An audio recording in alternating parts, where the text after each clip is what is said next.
What if the map of Africa is a lie? A story carefully crafted to hide a brutal truth. The Berlin Conference, you've probably heard of it. Maybe in a dusty classroom, maybe in some forgotten textbook. But what you were never taught is that it wasn't just about drawing lines on a map.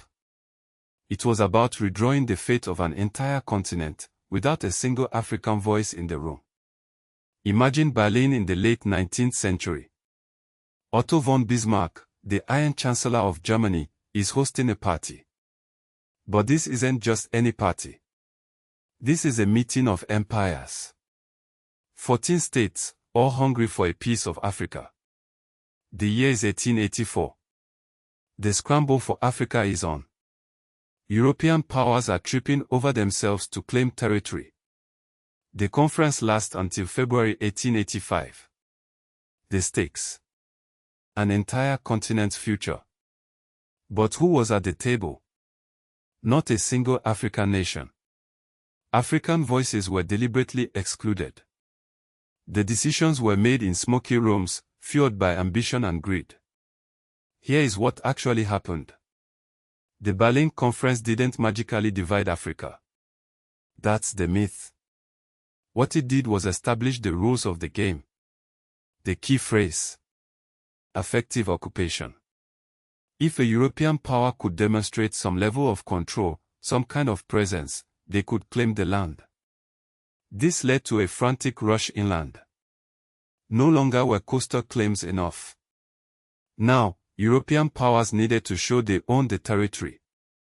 But here's the kicker: these borders were often based on European strategic bargaining, not on any understanding of African societies, cultures, or existing political structures.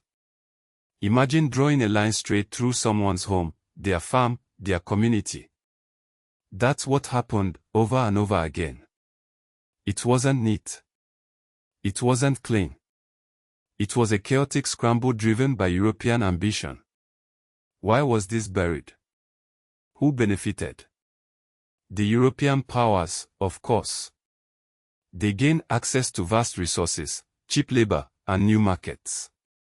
They cemented their global power. But the consequences for Africa were devastating. Traditional trade routes were disrupted. Land tenure systems were destroyed. Political authority was undermined. And the borders drawn in Berlin continue to shape the continent today.